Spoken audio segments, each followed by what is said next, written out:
Ang ganda ng mga bagong design natin na clearance light na ganyan. Yung Corona, sabi ko kanina, yari na sa tarima natin. Ready to go na mga kabisyo. Kahit walang pintura, yung unit ni Sir Cornelio Manalastas ng San Miguel. Pero magpupull out mga kabisyo, dito sila Sir Bernard. Yan, Sir Bernard, Sir Jolo, at si Sir Romeo. Andyan sila mga kabisyo. Ito, nabanggit nyo na, ready to go na itong unit ni Sir Cornelio Manalastas. Nasa Canada kasi si Sir. Kaya ang nabanggit ko nila, sila na lang magpipick up. Walang pintura, kaya nasabi ko walang pintura mga kabisyo. Ang haba ng pila natin sa pintura dito. Ang daming unit na ginagawa for painting na yung iba. Kaya sabi nila sir, sila na magpipintura sa San Miguel.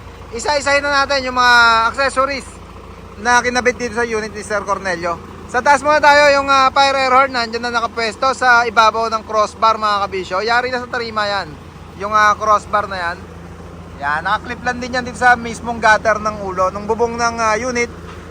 Short pet, ganun din mga kabisyo, yung bracketing nya bolt on lang din siya para pwedeng tanggalin pagka gusto nilang walang shortpet mga kabisyo. Chrome cover ng side mirror. Yan, pati yung ball syempre, kompleto yan. Yung wiper panel, corner panel, tala or starlight, automatic bumper, plate frame. May mga ilaw yan mga kabisyo, kaya medyo maliwanag pa ngayon. Hindi tayo nakapag night mode sa unit ni Sir Cornelio. Pero okay naman, pag nasa lubong nyo mga kabisyo, makikita nyo yung mga ilaw nitong tala at plate frame natin. Rim cover, 5 stud, brand new mga kabisyo. Yung logo ginagawa natin sa tarima natin. Tapaludo, meron na yan mga kabisyo, nakatapaludo na, naka mudguard na. Clearance light na mayroong Corona, LED type. Pero mamaya, try nating iyon, yung clearance light mga kabisyo. Ganda nung LED na yan. Yung mudguard sa likod, pinalagyan ng bisagra para pag nag-dump yung unit, hindi siya sasabit sa gulong mga kabisyo. Taillight star design, tatluhan. Tunog aeroplano, yung muffler nila, nakakabit na yan sa unit nung pinasok dito. Yan, yung tubo mga kabisyo, yung nakaikot dito sa ilalim ng chassis nya. Yung design na original sa mga camel chassis na mini dump. Ito pa yung isang pinahabol nilang project mga kabisyo, yung poste. Diniretso na natin. Dati mga kabisyo medyo paliit papunta sa taas. Ngayon pinantay na natin. Pantay na yan. Naglagay na ng palong or yung design niya dito sa may taas ng ulo. Backboard.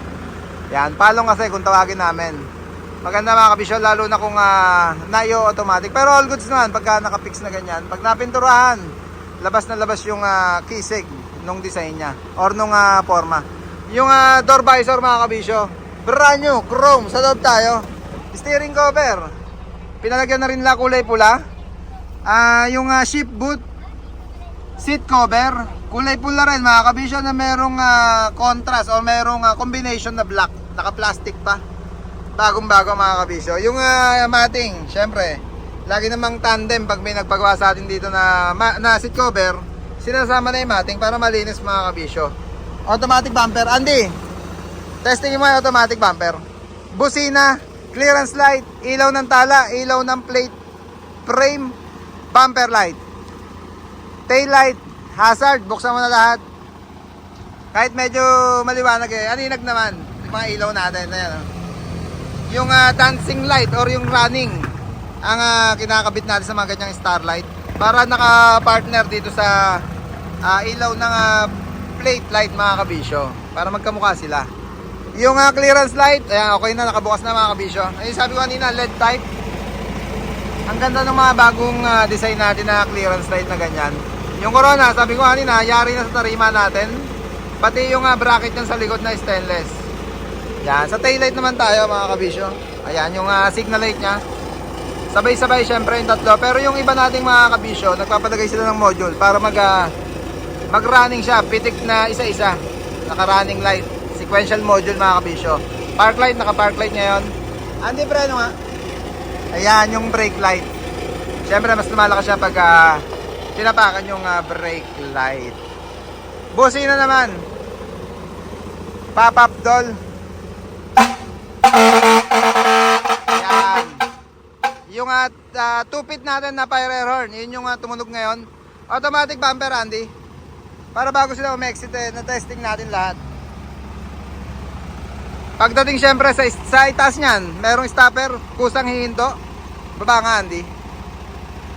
Pagdating sa stopper sa ibaba, kusa siyang hihinto. Kagaya ng mga setup natin sa mga 10-wheeler din, forward at elf. Yan mga kabisyo, yung lower step. Gawa nung malapad yung nakakabit natin bumper.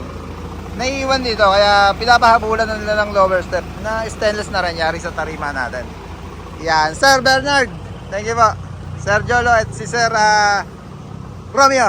Yan, thank you sa pag-drop by sa tarima. At maraming salamat po kay Sir Cornelio Manalastas ng Canada. Present sa Canada? Sa Alberta. Alberta. Ayan, Canada. Si Sir Cornelio. Kaya mga kabisyo, ready to go na yung unit nila. At binidyo lang natin para may souvenir tayo. Kita-kits sa July 19 sa Porac. Pipinturahan daw nila. At kita-kits tayo doon. Kwentuhan, tambayan. At shoutout sa'yo, Sir Harold Marimla ng Porac, Pampanga.